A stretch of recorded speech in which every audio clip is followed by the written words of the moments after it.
Bueno, gracias Rita. Bienvenidos y bienvenidas a todos y todas. Hoy tenemos otro encuentro con diseñadores y tenemos el placer, el gusto y el honor de tenerlo a Martín Wolfson, diseñador, hijo de arquitectos. Es muy notable, hay una casualidad que enreda, o una causalidad que enreda a Martín con la Sociedad Central de Arquitectos desde hace años. Me contó en su momento que sus padres arquitectos, su padre básicamente lo llevó a una charla en la Sociedad Central de Arquitectos donde hablaban varios arquitectos, dos por lo menos recordamos, que es Ricardo Blanco y Diana Cabeza, dos arquitectos que se dedican al diseño industrial.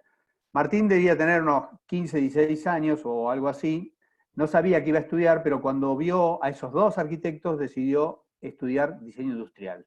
Es decir, que si el padre buscaba orientarlo para el lado de la arquitectura, logró otra cosa. Porque a Martín, como lo dice él mismo, le gustan los detalles. Y él dice que en realidad le gustan más los detalles, los materiales, estar ligado directamente a los materiales, tocarlos. Eso es lo que hace a convertir a un futuro arquitecto en un real diseñador y posiblemente alguna vez alguno de los grandes diseñadores industriales que nacieron arquitectos nos puedan explicar qué es lo que lo llevó a hacerlo. Pero Martín está acá para decirnos eso, para contarnos cómo toda su historia de alguna manera se va enredando con la Sociedad Central de Arquitectos, donde trabajó varias veces generando una suerte de conjunto de muestras de diseño industrial que terminaron en un libro y ya nos va a contar cómo. Y también el concurso tal vez más importante, quiero decir yo, después se lo dirá él, que ganó, que fue el de mobiliario urbano y que terminó llevándolo a producir algunas piezas memorables en la ciudad por su calidad y por la impronta que tienen en la ciudad, como las paradas del sistema de Metrobús. Están también ligadas a un concurso de la Sociedad Central y a toda una historia. Y bueno, por eso a nosotros nos gusta traer diseñadores que tienen que ver con la arquitectura y que la hacen mejor, que la acercan más a la gente, porque esa necesidad de trabajar el detalle nos lleva a trabajar la escala y la escala del hombre. Siempre dice el arquitecto Jorge Hampton, dice que lo que hace feliz a la gente es esas cosas que están al alcance de la mano. Y vos podés hacer un edificio entero, pero si la manija no es cómoda, si la llave de luz no está a la altura adecuada, todo eso magnífico del edificio en el día a día se hace disconfort. Bueno, Martín, yo no quiero hablar más. Seguramente faltarán cosas que vos quieras decir y quiero que esta charla esté, si bien yo seguramente te preguntaré alguna cosa, me encanta que el entrevistado tome velocidad, pueda hablar de lo que él quiera, porque las cosas interesantes aparecen cuando te largas a hablar. Así que adelante, les voy a pedir, bueno, ya insisto en que dejen apagadas los micrófonos y dejen apagadas las cámaras también, porque hay una cuestión técnica que tiene que ver con compartir las imágenes que no conozco muy bien, pero que sería bueno que todos estuviéramos muteados. Martín, cualquier cosa, estoy acá. Dale, dale. Bueno, buenas tardes a todos. Miguel, muchísimas gracias por la introducción. Gracias a Rita, gracias a Darío López, el presidente de la Sociedad Central, por la convocatoria. Y como bien dijiste, es como toda mi vida profesional tiene como hitos cercanos a la Sociedad Central de Arquitectos, que es una institución que valoro y que quiero muchísimo. Como dijiste, es así. Mi primer acercamiento fue cuando estaba todavía en el secundario, quería saber qué estudiar. Mi viejo me llevó a una charla era una mesa que había, no sé, 4 o 5 arquitectos, y entre ellos estaba Ricardo Blanco y Diana Cabeza. Y esa charla fue la que me hizo tomar la decisión de estudiar diseño. Como bien dijiste también, mi viejo quería que estudiara arquitectura, él me decía que los arquitectos podían ser diseñadores, y no le hice caso. Pero bueno, siempre también mi vida estuvo muy ligada a la arquitectura, me encanta la arquitectura, mi mamá y mi papá son arquitectos, y desde chico estuve rodeado de planos y de obras y de proyectos, con lo cual, nada, siempre cercano a eso. Así que esa es un poco la introducción. Me gustó, bueno, charlábamos previamente, me esta charla me hizo como ir hacia atrás y hacer como un poco de arqueología, buscar imágenes en el pasado, si bien ahora mi realidad está como centrada en mi empresa, en mi proyecto de artefactos de iluminación. Empecé a revisar todas las cosas que me fueron marcando a nivel profesional. Bueno, tengo algunas imágenes para compartir, porque en la SCA, como bien decías, hice muchas cosas. La verdad es que, bueno, no me quiero saltear etapas, pero lo que te puedo contar sobre la Sociedad Central, que fue, y que tiene que ver con esto del concurso de mobiliario urbano, que me hizo conocer o reconocer de vuelta a la Sociedad Central, tiene que ver con eso. Yo, bueno, cuando estaba en la facultad, la arquitectura, perdón que vaya para atrás, pero estando en la facultad, mi primer trabajo también se lo debo a unos arquitectos. Había unos arquitectos que habían trabajado con mi viejo, que tenían un estudio, eran 4 por esa época, grandes arquitectos todos. Mariano Efrón ahora trabaja en Francia, es un capo en un super estudio allá, con su socio Marcelo del Torto, con Gustavo Robinson y con Esteban Caram. Ellos compartían el estudio con Túnez Diseño. Y a través de esa relación yo empecé a trabajar en Túnez Diseño, que eran 3 socios, Juan Doberti, Miki Friedenbach y Gustavo Kohl, y ahí empecé como a familiarizarme con el diseño, siempre ligado a la arquitectura. Ellos hacían escenografía, fueron como muy disruptivos en esa época porque rompieron con el tema de escenografías de televisión, trabajaban para Teis Sport, habían hecho fútbol de primera, habían hecho un montón de cosas, y ahí nos metimos, se armó un equipo gigante de diseñadores porque hubo un verano, creo que fue en el 99, antes de que explote, que vuele todo por el aire, donde era una vorágine de trabajo, donde habían enganchado una cantidad de escenografías que tenían que salir todas durante el verano. Ahí tuve la posibilidad de conocer a Alejandro Sarmiento, otro gran diseñador industrial, con el que aprendí bastante, muchísimo diría, y nos divertimos muchísimo porque es un personaje encantador. Hice otros grandes amigos como Esteban Manieri. Pero bueno, después de eso vino el tiempo de terminar la facultad. Como te comentaba, como entusiasta y recién recibido, me puse socio con un amigo, un gran amigo, Darío Fishman, y empezamos a trabajar juntos. La verdad que nos empezó a ir relativamente bien, empezamos a tener encargos cada vez más grandes, y hicimos un montón de cosas, teníamos unos clientes bárbaros, quizás los mejores clientes que tuve, hicimos locales comerciales para la marca Chocolate, para otros locales, bueno, un montón de mobiliario, un montón de otras cosas, pero yo sentía que igual que como hacen los arquitectos, o los médicos, o los abogados, los médicos terminan la facultad y se meten en residencias y suman horas de vuelo hasta poder, no sé, hasta que les dejan, no sé, operar un apéndice, no sé cuántos años de entrenamiento tienen. Los arquitectos, tal cual. Los arquitectos tienen, no sé, van a trabajar en los grandes estudios, hacen concursos, dibujan, no sé, se pelan las pestañas, hasta que realmente pueden tener un encargo importante. Algunos no, pero los abogados hacen tribunales, no sé, van y llevan expedientes hasta que le dan un caso. Y los diseñadores salimos de la facultad y ya tenemos nuestro estudio. Hay algunos que lo hacen muy bien y son muy capaces y lo han logrado. Pero yo sentía que todavía me faltaba formación y que me daba cuenta de que tenía buenos encargos, que por ahí el estudio podía crecer, pero que no estaba diseñando ni aprendiendo a diseñar, sino que estaba, de alguna manera, no sé, prestando más atención a la administración o a salir a buscar clientes que a la parte proyectual. Entonces, como ya había visto en esa primera charla lo que hacía Diana Cabeza y la seguía, dije, bueno, yo quiero trabajar con quien yo pensaba en ese momento que era la mejor en lo que yo hacía y lo que más me gustaba. Así que empecé a buscar trabajar con ella. me la crucé en un evento, en un FEMATEC que se hizo en San Justo, una rareza. Me la encontré y le conté esta historia que te estoy contando, ¿no? De que Sí. yo había estudiado diseño gracias a que la había visto en una charla, bla, bla, bla.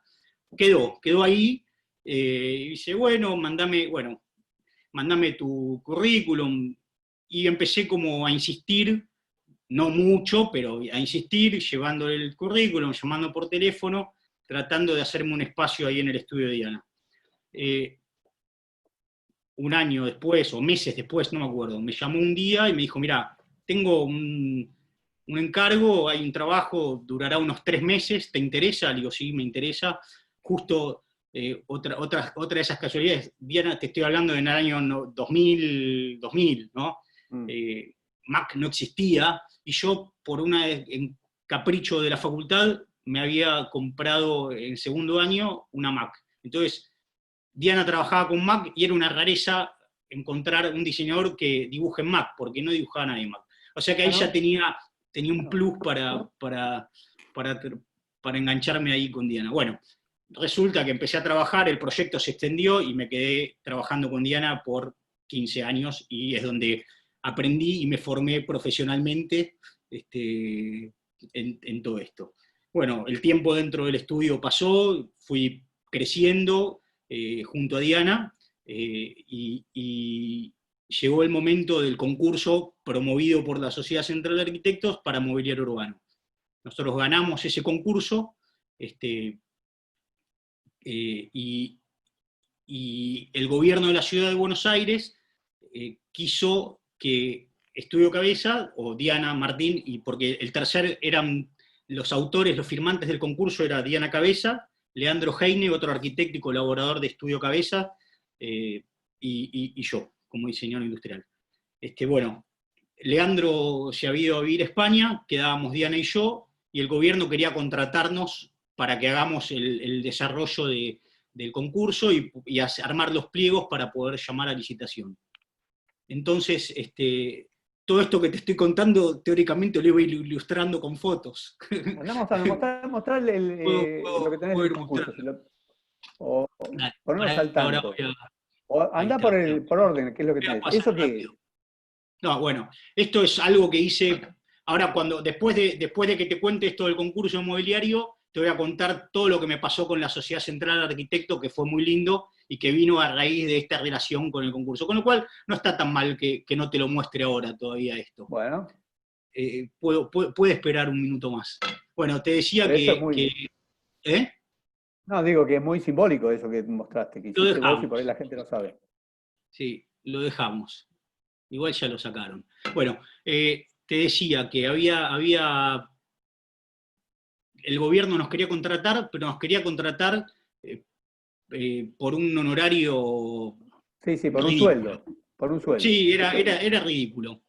Entonces Diana dijo, bueno, yo voy a ir a la Sociedad Central de Arquitectos y voy a decir que no sé, se le ocurrió recurrir a la SCA para pedir ayuda en esta situación. En ese momento, el presidente de la Sociedad Central de Arquitectos era Daniel Silverfaden. Daniel tomó el tema de una manera espectacular, se hizo cargo y puso, o sea, y de alguna manera respondió a nivel gremial como intercedió frente al gobierno, y logramos que nos contraten a través de la Sociedad Central de Arquitectos con un honorario mucho más digno para hacer el pliego. La sociedad era de alguna manera garante de nuestro trabajo, entonces dispuso de 2 arquitectos que eran como los fiscales que tenían que revisar la documentación que nosotros generábamos.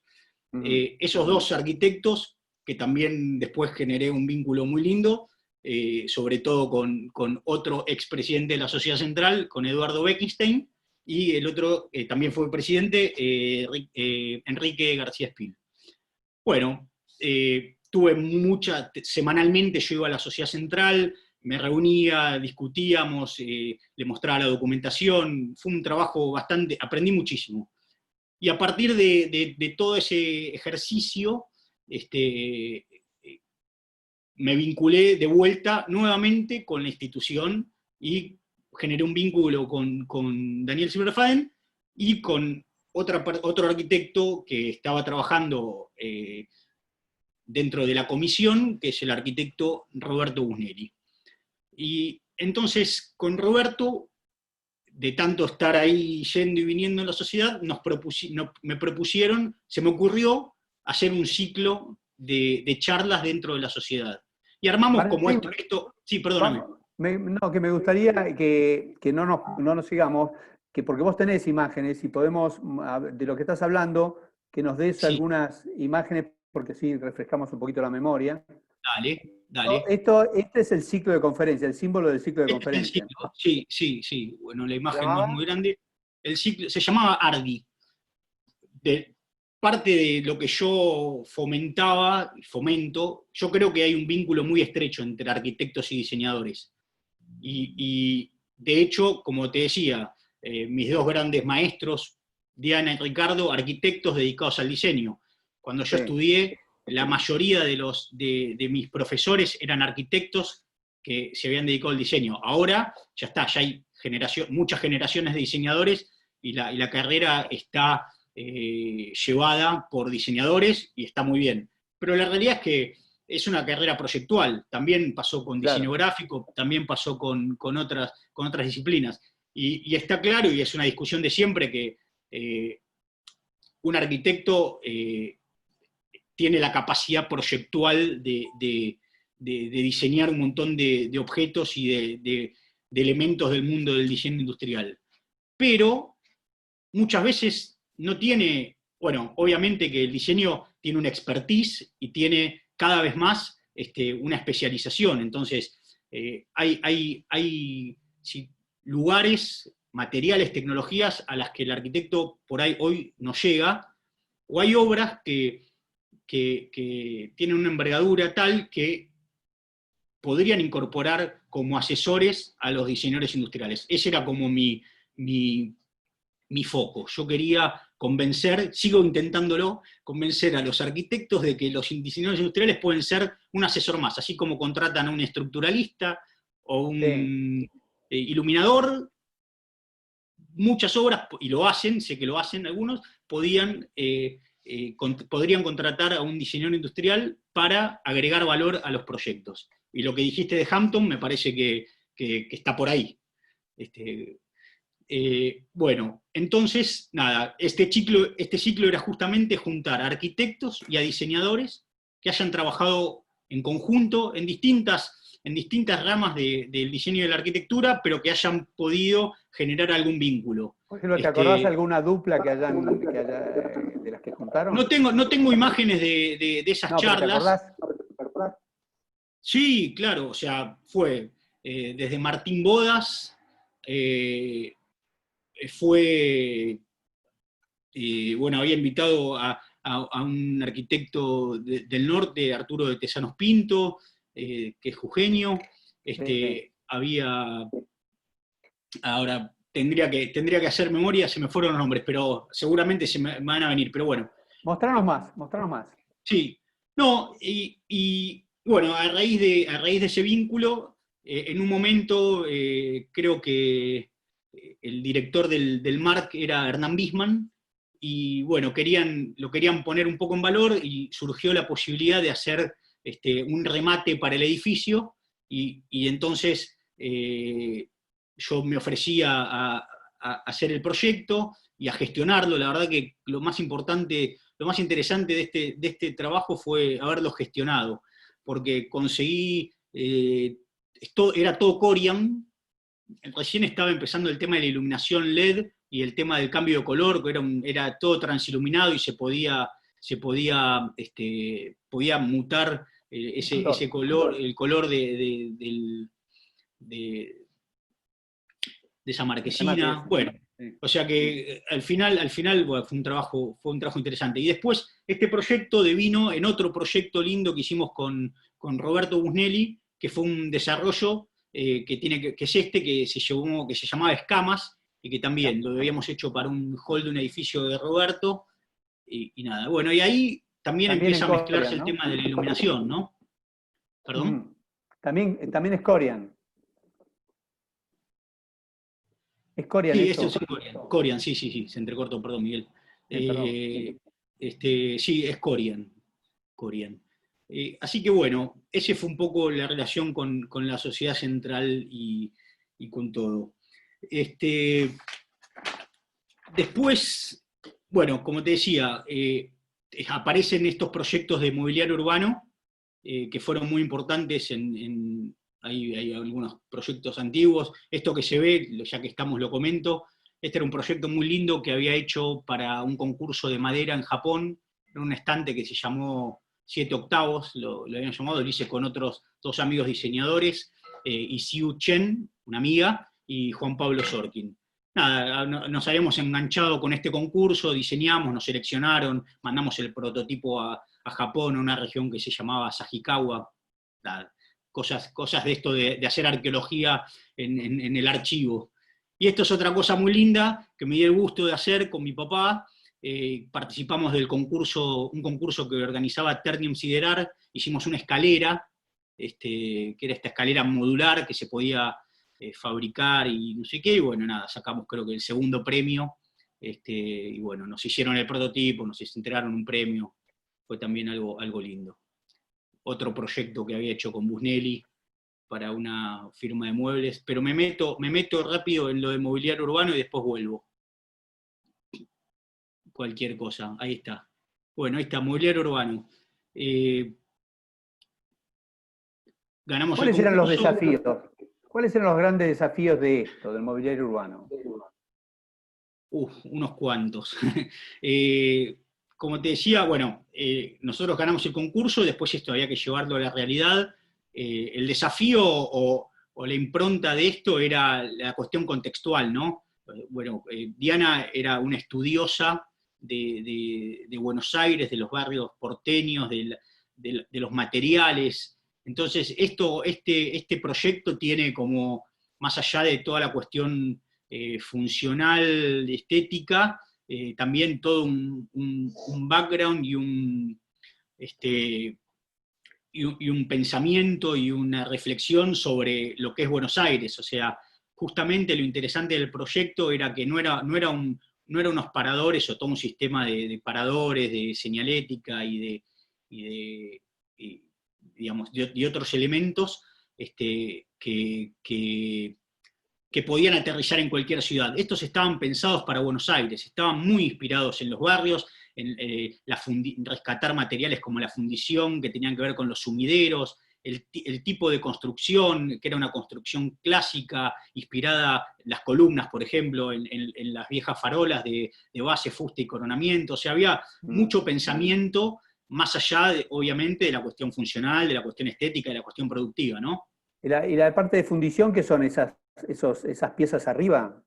Sí, o sea, de fundición están las bases, la llegada al piso, que también tiene una cuestión funcional, porque imagínate que eso es hierro sometido al agua, al orín de los perros, entonces pensar en un material tan noble como la fundición, que evite la corrosión y que proteja el techo, y sí, los capiteles, esas piezas tan escultóricas, sí, tan escultóricas que soportan el techo, también son piezas de fundición. Un trabajo hermoso, alucinante, y nada, del cual aprendí muchísimo. Bueno, acá hay algunas fotos.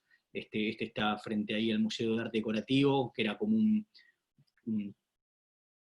refugio bastante.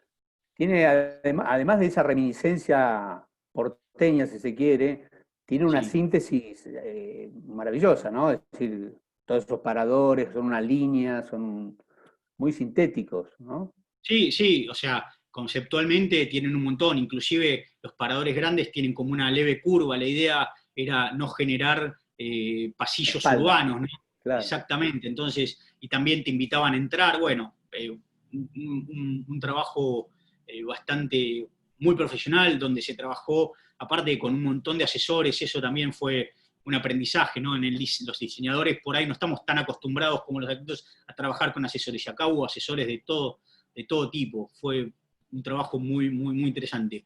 Y lo particular es que el gobierno, o sea, nosotros también diseñamos el Metrobús, pero Metrobús vio la luz antes que el mobiliario urbano. Esta licitación fue una licitación muy retorcida, con muchos intereses en juego, que hizo que demore mucho en salir y en poder construirse.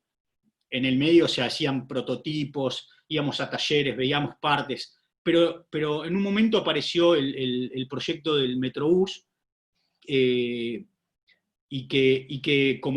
el gobierno de la ciudad tuvo la lucidez de convocarnos a nosotros para diseñar esos paradores, porque si estaba en curso el mobiliario urbano, tenía que tener como cierta lógica y cierta parentesco. Relación. Entonces, Relación. bueno, estas son imágenes porque la señalética también la proyectamos, todos los puntos de parada, todo eso, y llego a Metrobús. En realidad el primer Metrobús, están un poquito mezcladas las fotos, pero ahí se ve.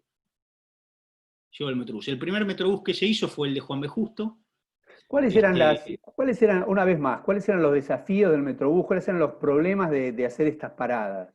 Porque era una cosa absolutamente nueva. Sí, totalmente. Totalmente. Bueno, ahí me fui, ya vuelvo, ahí está. Dejo por ahí, total, es lo mismo. Bueno, era un desafío porque el primer Metrobús que hicimos fue el de Juan B. Justo. Juan B. Justo no es una avenida tan ancha, y había que poner una arquitectura de ese tamaño en una avenida, en esa avenida. No fue un trabajo sencillo, inclusive originalmente el Metrobús se ve que ahí tiene como unas rejas por delante, iba a ser un sistema prepago de tipo subte, que iba a tener molinetes y creo que iba a entrar a un andén, iba a poder subir después. El otro día justo escuchaba en la radio a alguien que se quejaba que la gente hace la cola en la rampa teniendo todo el parador vacío. Es algo que a mí siempre me llamó mucho la atención, pero tenía una razón de ser. Igual alguien le podría decir a la gente, hagamos la cola al revés y no nos mojemos, pero bueno, son hábitos. Uno ve todo el parador vacío y la gente hace la cola en la rampa, Sí. Porque bueno, está acostumbrada a hacer del punto de parada para atrás. Pero sí, era un desafío. Teníamos, o sea, cuando nosotros habíamos hecho el concurso inmobiliario, habíamos proyectado unos paradores también grandes, de esta envergadura, que eran los centros de transbordo. Claro, para lo que era Constitución, Retiro y Plaza Miserere, había proyectado unos paradores que los llamaban centros de transbordo, que se hicieron mucho después, y que tenían como una impronta parecida a lo de Metrobús. Y acá, bueno, nada, lo que tratamos de hacer, o lo que se hizo también fue sacar un poco en Juan B. Justo todas esas ondas y todo que lleva la trama de las rejas y la trama de las gráficas y las serigrafías que tienen los vidrios, tenían que ver un poco con recuperar también el valor del arroyo Maldonado que fluía por debajo. Hicimos un baldosón que se llamaba Baldosón Maldonado, que era un premoldeo de hormigón, que también estaba puesto por ahí. Bueno, también un desafío y un trabajo súper interesante, con todo lo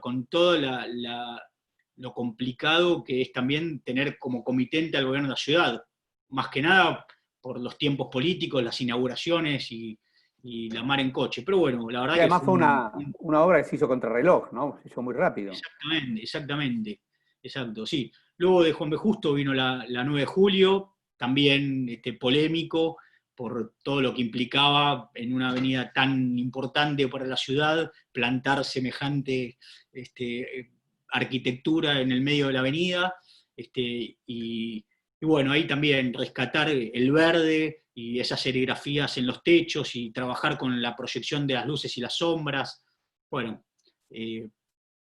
nada, podría ser una charla entera dedicada a todo esto porque es un trabajo súper extenso e interesante del cual se me ¿Cuál fue la ocurren mil primera? anécdotas. ¿Cuál fue la primera, cuando te encargaron esto, cuál fue el primer sensación que tuviste en cuanto a cuál era el tema que iba a ser difícil de resolver, digamos? En Juan B. Justo, una avenida más angosta, supongo que habrá una cuestión de qué espalda, cómo dabas una espalda para un lado, para el otro, ¿no? Estaba Tal esa, cual. y un parador tan largo, ¿no? Sí, Y tal cual. Por eso, sí, perdón, Miguel. Sí, sí. no, no, dale, Sí, dale.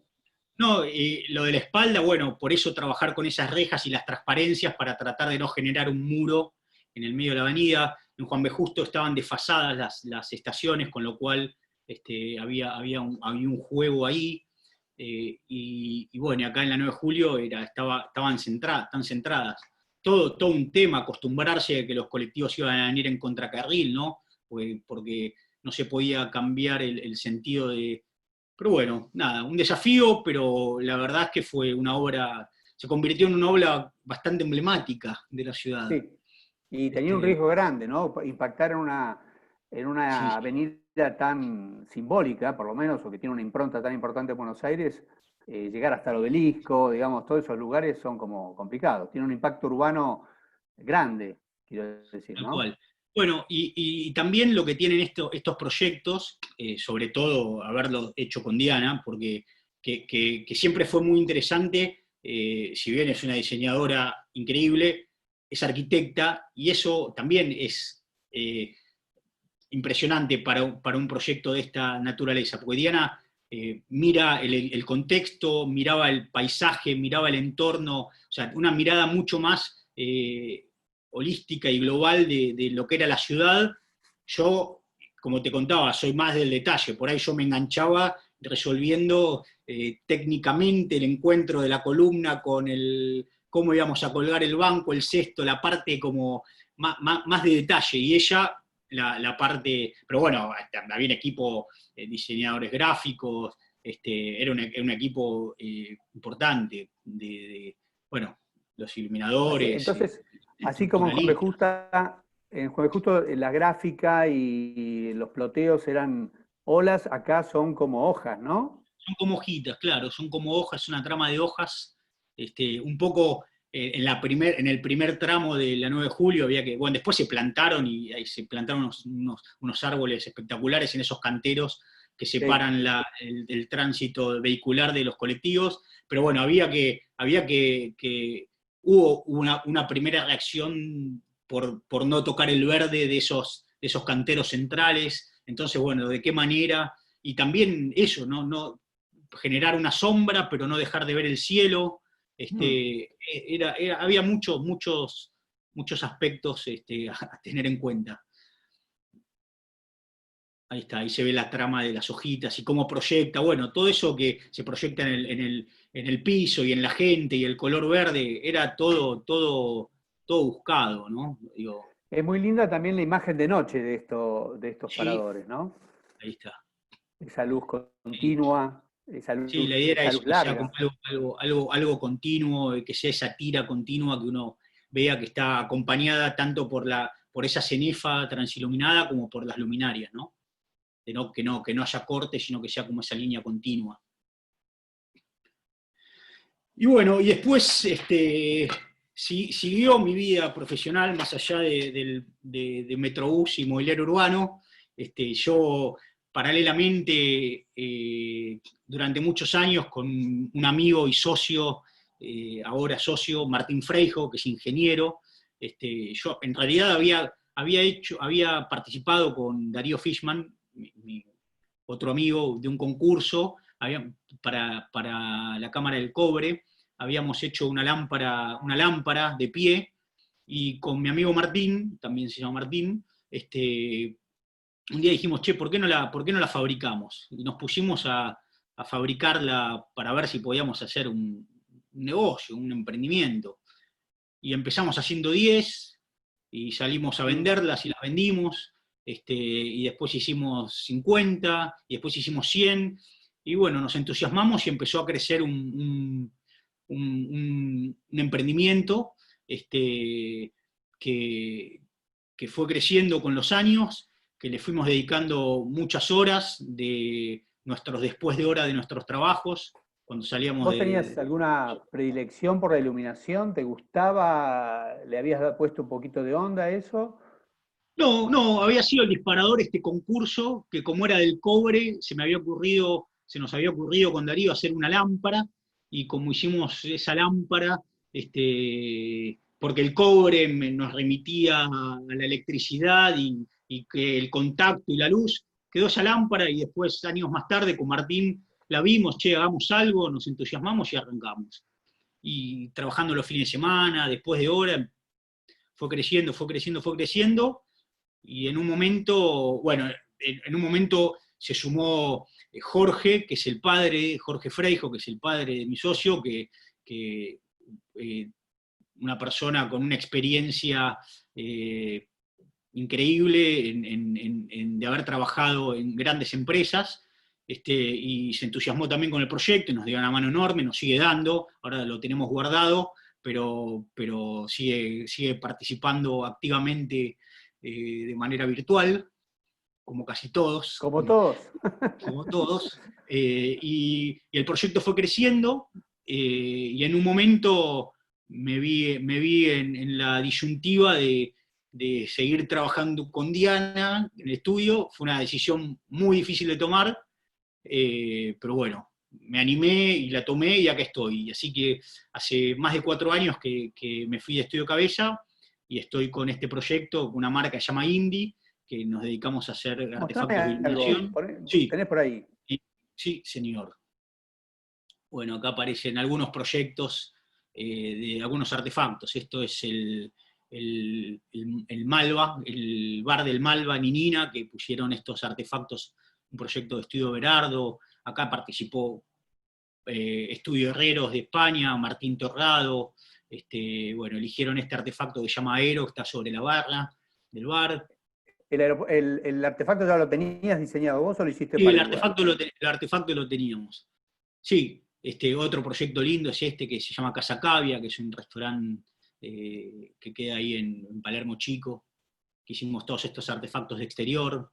También, bueno, en Indie tenemos un catálogo bastante amplio, cada vez más amplio por suerte, y hacemos muchos proyectos, trabajamos mucho, de vuelta, vuelvo a los arquitectos y a la arquitectura. Trabajamos mucho con arquitectos y con iluminadores, los lighting designers, que ahora también es una disciplina que está creciendo muchísimo en el último tiempo. Sí, sí, aporta muchísimo a la arquitectura aparte, ¿no? Aporta muchísimo, cada vez más, y con las nuevas tecnologías cada vez son más necesarios. Pablo Pizarro, Delia Dubra, Arturo Perusotti, Juliana Nieva, Carola Crostelli, un montón de iluminadores. Inclusive estuvimos trabajando con una iluminadora mexicana que se llama María del Pilar Toro, que es la que maneja todas las oficinas de WeWork en Latinoamérica, y estuvimos haciendo estos proyectos. Bueno, te decía, el catálogo de IME es muy grande y hacemos muchos proyectos. Sí, perdón.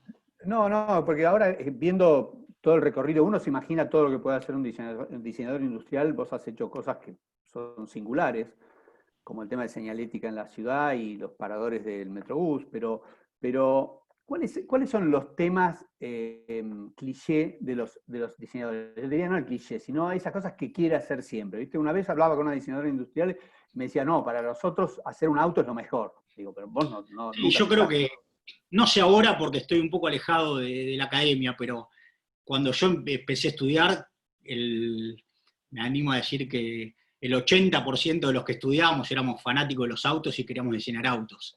Claro, era como Ahí conocí a grandes amigos, que a mí me gustaban mucho los autos, miraba autos, compraba revistas de autos, y creía que sabía de autos hasta que llegué a la facultad y me crucé con los que realmente sabían de autos. Ahí conocí a Cristian Berchi, que es una de las personas que más sabe de autos en Argentina, Juan Pablo Sorkin, otro amigo, compañeros de la facultad, y gracias a Cristian y a Juan Pablo conocí a mi socio, que es ingeniero, pero es un amante del diseño, así que nada, también, sí, los autos. Pero bueno, viste, ahora yo siempre fui muy amante como siempre estuve muy ligado a la arquitectura, a mí todo lo que es iluminación, mobiliario, siempre me gustó mucho. Ahí va la otra pregunta. ¿Cómo opera en la fantasía del diseñador, aún en la facultad y después, el mueble, digamos, ¿no? Porque hay algunos diseñadores que se dedican al mueble, otros no. Es como Ujú. una rémora de la arquitectura, ¿viste? Viste que todos los muebles modernos empezaron haciendo los arquitectos que tenían que llenar casas modernas y no había con qué, ¿no? Es Tal decir, cual. el mueble está dentro de las predilecciones del arquitecto, del diseñador, la búsqueda de... ¿Hay una necesidad de eso? A ver, Blanco era un Si fanático yo, de las sillas, ¿no? Hacía una todos los días, sí, pero en la facultad no te dejaba hacer ninguna silla, estaba prohibido. ¿no? Eran todas para él. Sí, bueno, en realidad es paradójico. Yo, por mi gusto y mis amigos, o sea, tengo muchos amigos que se han dedicado al diseño de muebles, sin ir más lejos, Federico Churba, gran amigo y un diseñador impresionante, con unos diseños exquisitos. Este, pero creo que eso tiene que ver más con el gusto y con los que nos pasa por afuera. La facultad, en la facultad el mueble no era un tema, no era un tema muy recurrente, no existía, no había muchos ejercicios relacionados con el mueble y si bien la industria mueblera en Argentina es una industria bastante importante y tuvo épocas bastante gloriosas, no era sí, después había un posgrado que había hecho Ricardo sobre diseño de muebles, pero no era, durante La el formación no. ejercicio de la formación no era un tema recurrente, ni las sillas ni el mobiliario. ¿Y la Eh, iluminación? ¿Los artefactos de iluminación? Tampoco, te diría que tampoco, o sea, ¿Qué no hacían, Martín? recuerdo, no recuerdo, ¿eh? ¿Qué No, es lo que no, hacían porque, entonces? no sé, no me acuerdo. No, bueno, bueno, cada ejercicio tiene un fin en sí mismo, pero sí en el último año sí había como especializaciones, entonces algunos se dedicaban más a objetual, había especialización más en vehículos, había especialización en mobiliario, sí, había como un intento de desparramar un poco el juego, porque bueno, viste que el diseño es tan amplio, y más Sí, claro. ahora yo soy diseñador vieja escuela, o sea, me sigue gustando el diseño de las cosas tangibles, pero ahora hay cantidad de diseñadores que están en el mundo de la estrategia, del design thinking, de un Ah, sí, montón de por otras supuesto. disciplinas relacionadas al diseño, en donde el producto pasa a segundo plano. Bueno, qué sé yo. Decime, ahora que estás muy enfocado en el tema de la iluminación, ¿qué es lo que buscas en los artefactos? ¿Qué es lo que te gusta encontrarle? Ese es muy interesante. Ese es del Sí, de Ninina, ¿no? El sí, del no, este es restaurante. otro restaurante, se llama Malagrino, queda ahí cerca en el Puerto de Olivos, ahí donde se generó un polo gastronómico nuevo. Este proyecto lo hizo el estudio Nidolab y a nosotros nos llevó Juliana Nievas, que es una iluminadora. Bueno, acá hicimos un proyecto, este producto en realidad mide 8 metros de largo, es un perfil. Bueno, lo interesante, y más ahora con la iluminación, nosotros hacemos iluminación, digamos, decorativa o de diseño, tratando de hacer artefactos de calidad, ¿no? Sí. Este, y más allá de los materiales y el diseño, que es como algo que nos atraviesa, últimamente aparece todo el tema tecnológico y los artefactos de iluminación decorativos antes era simplemente ponerle una lamparita a una pantalla, y hoy, sobre todo en oficinas, como te decía, que estuvimos haciendo WeWork, Banco Santander, el edificio de Urgel y Penedo, Accenture, Rapipago, Banco Alicia, un montón de proyectos de oficinas. Ahora estamos haciendo las oficinas de L'Oreal, hicimos Lenovo, un montón de proyectos para oficinas en donde se empieza a mezclar la iluminación decorativa con la iluminación profesional. Y ahí es donde estamos operando fuerte nosotros ahora, porque hay una necesidad de ambientar y de usar el artefacto como parte del diseño interior de todos estos espacios, restaurantes, bueno, en este caso de Malagrino, que es un restaurante, este artefacto está sobre la barra donde están todos los alimentos, y entonces el color de la reproducción cromática de la iluminación, el color que tienen que tener Bueno, que tiene que dar el flujo luminoso, todo eso es importante para resaltar el alimento, que es en definitiva lo que se quiere mostrar. En oficinas lo mismo, ¿no? O sea, todo el tema de los espacios de trabajo, de tener una buena iluminación, que no te deslumbre, que sea confortable a la vista, bueno, todo eso se empieza a mezclar y empieza a aparecer mucho en esto de los artefactos de iluminación, que antes estaba más referido a la cuestión técnica, profesional, y ahora los artefactos de iluminación de diseño se empiezan a profesionalizar. Eso es algo en lo que venimos trabajando muchísimo y es algo que me parece súper interesante, ¿no? ¿Y vos pensás que hay más tendencia al diseño particularizado, esto de que el arquitecto necesite de vos, como diseñador, para tener un artefacto específico para una determinada situación?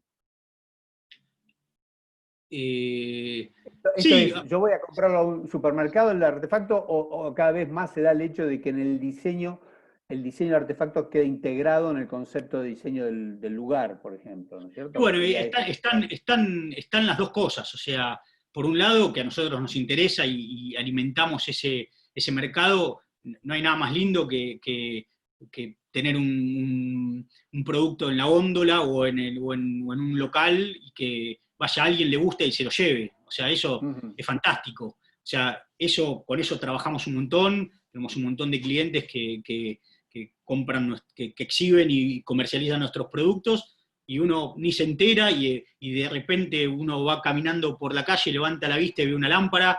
Me ha pasado de ver personajes famosos en la tele que ahora están en Zoom mostrando sus casas y veo productos nuestros, así como vos tenés el que dice Ciclo Encuentros, hay otro que tiene una lámpara nuestra, o aparece, o alguien me llama y me dice, vi tu lámpara en la nueva película de Furriel, no sé, aparece, tipo, o sea, que pase eso, está buenísimo. Bueno, Pero ese es bueno, el todo. sueño del diseñador industrial. Quiere hacer un Claro, producto industrial, que sea popular, que exactamente. se venda, que esté en todos lados, ¿no? Exactamente. Eso pasa y eso está buenísimo y cada vez pasa más y está bueno y la marca crece y los productos se van reconociendo y me ha pasado un montón de juntarme con gente, me dice, ay, tengo esa lámpara, me encanta, hace 10 años que la tengo en mi casa y no sabía que era tuya. Esas cosas pasan un montón y está buenísimo. Y por el otro lado está todo lo otro, ¿no? Claro, Que lo que el decías, trabajo con...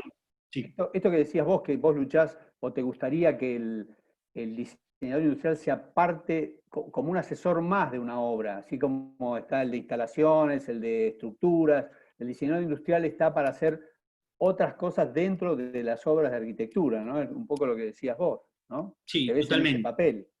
Totalmente, ya sea por el lado de la iluminación o en un montón de otras cosas, o sea, en el diseño de una fachada, en el diseño de un picaporte, en el diseño de un mobiliario, de un revestimiento, hay tantos ámbitos en donde, o sea, claramente cuando uno entra a cualquier edificio, eh, todo lo que hay adentro lo hizo un diseño industrial.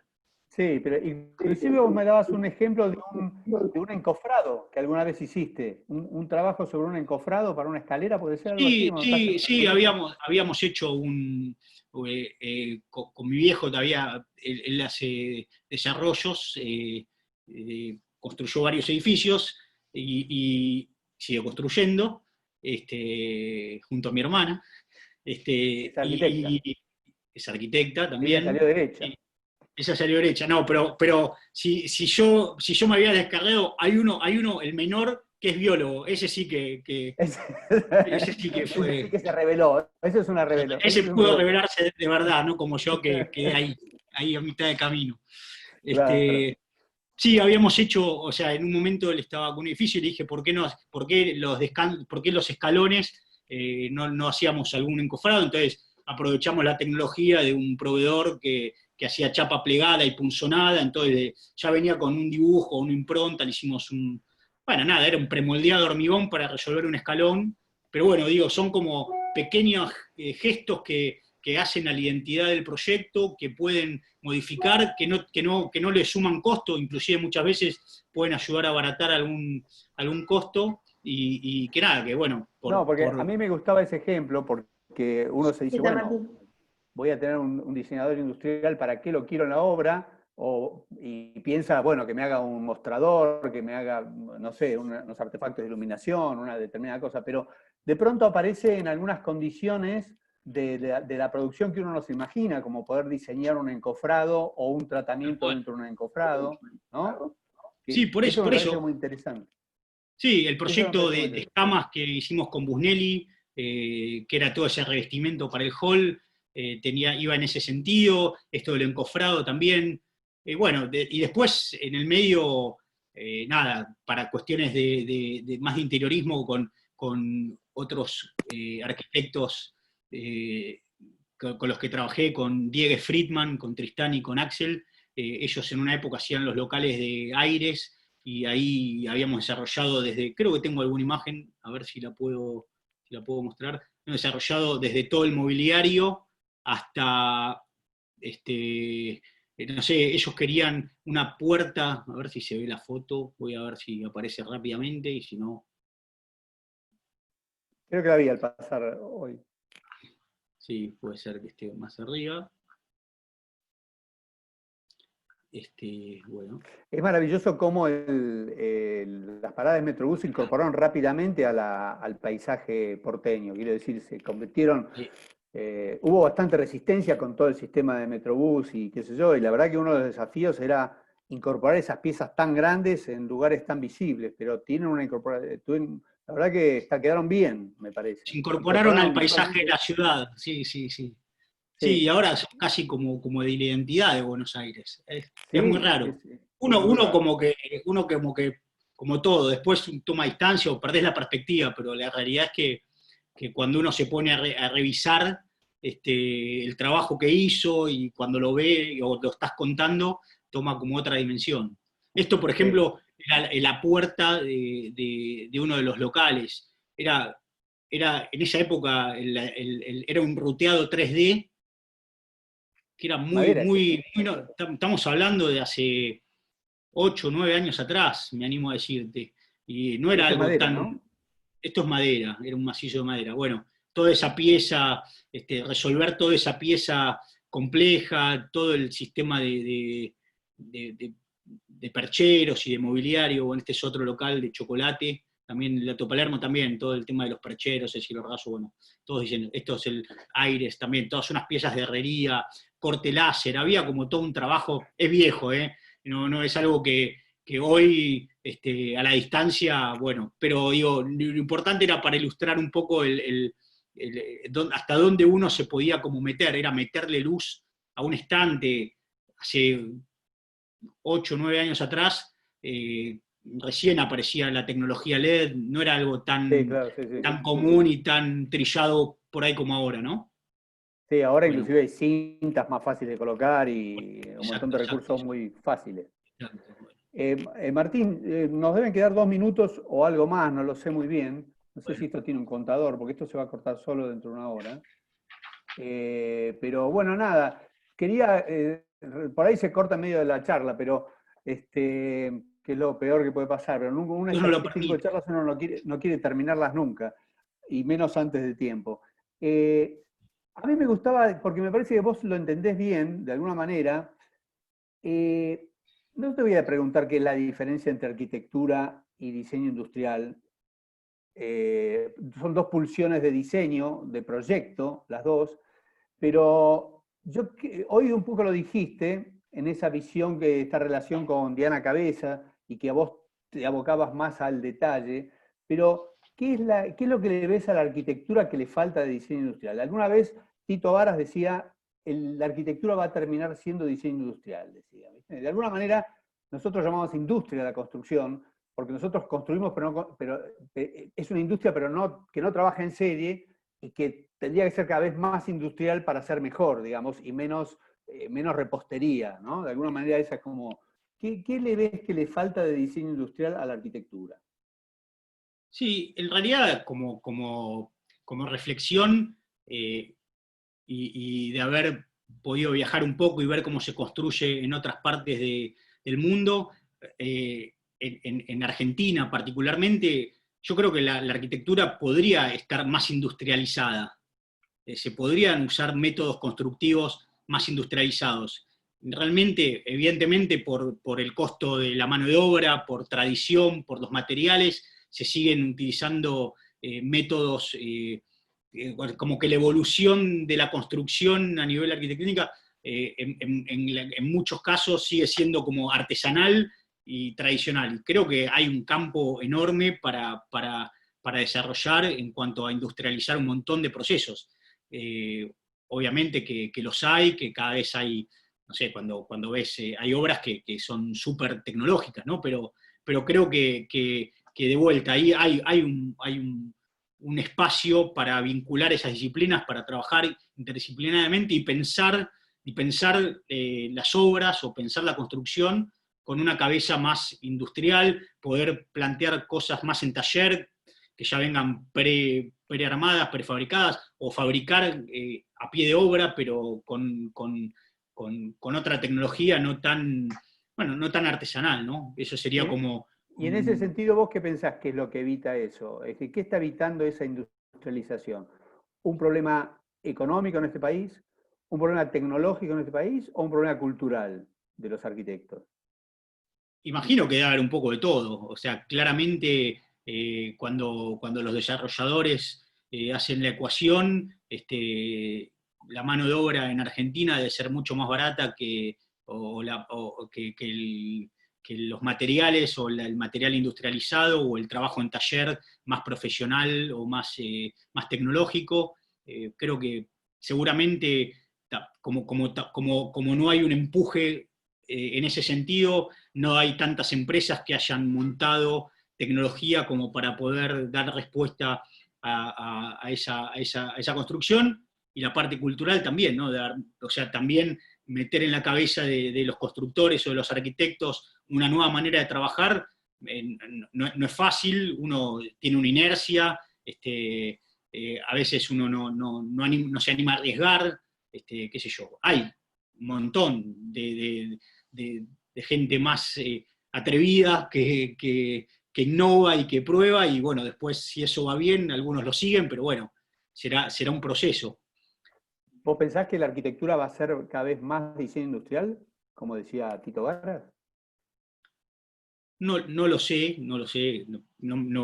Tito es como un referente con el cual no me animo A a politizar. debatir. No, claro, tal cual. No, qué sé yo, puede que se industrialice y que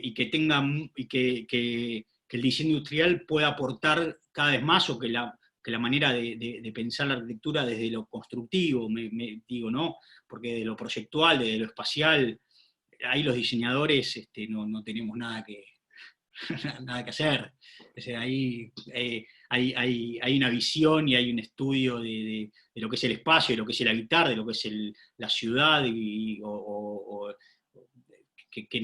que nos escapa y que lo tocamos muy lateralmente, solo los que nos gusta la disciplina y estamos en contacto con lo que la ejercen, pero sí desde el punto de vista de la tecnología y de la producción, puede ser que cambie y que se mejore y que nada, obviamente que bien manejado puede haber ahorro económico, sobre todo ahorro de tiempo, bueno, qué sé yo. Cuando charlábamos previo a esta entrevista, te hablaba de Jean Prouvé, que para mí es bueno, miraba un libro de unas casas tropicales que había hecho para llevar todas prefabricadas a África, y lo miro y no dejo de maravillarme de, de esos proyectos, Y además y con bueno, una ¿por qué no hay, tecnología por qué no muy, hay más de esto? ¿Eh? pero con una tecnología muy básica aparte, no era que eran Ah, construidos chapa plegada. de plástico, ni era una cosa de fierritos y No, cositas, ¿no? chapa plegada. Claro, Chapa plegada. exactamente. Martín, te quiero agradecer, quiero terminar antes de que se corte, porque la vez pasada se cortó y es horrible cuando se corta una conversación, porque no puedo por lo menos poner en foco lo importante que fue la charla de hoy contigo. Yo pienso que cada vez, si bien son dos disciplinas que se van separando, ¿no? Es decir, antes todos los arquitectos eran diseñadores de muebles y ahora hay especialistas que conocen muchas más cosas de las que necesitan para producir que las que conocían los arquitectos. Creo que siempre hay una ligazón y una especie de mutuo alimentación entre las dos disciplinas, entre arquitectura y diseño, y creo que, bueno, en ese caso vos sos un ejemplo de eso, ¿no? Es decir, tan ligado a la arquitectura desde el diseño industrial. Así que quería agradecer que hayas participado en este encuentro de hoy. Te dejo para que digas las últimas palabras y nos despedimos para no No, terminar en un corte. agradecerte a vos, un placer, me encantó haber conversado, que me hayas dejado repasar mi vida profesional, que nada, no es habitual hacerlo y me pareció divertido y Bueno, nada, y te agradezco muchísimo por la convocatoria y a la Sociedad Central también por el espacio. Nada, bueno, gracias a vos, seguiremos en para todos contacto. nosotros y todos los que nos escuchan. Vamos a repetir el encuentro dentro de 15 días por este mismo canal y a esta misma hora. Y es un gusto hablar con vos, Martín. Gracias a todos. Nos despedimos. Hasta luego. Gracias, Miguel. Un abrazo grande. Chau a Hasta todos luego. los que se sumaron a la charla. Gracias. Hasta luego. Chau.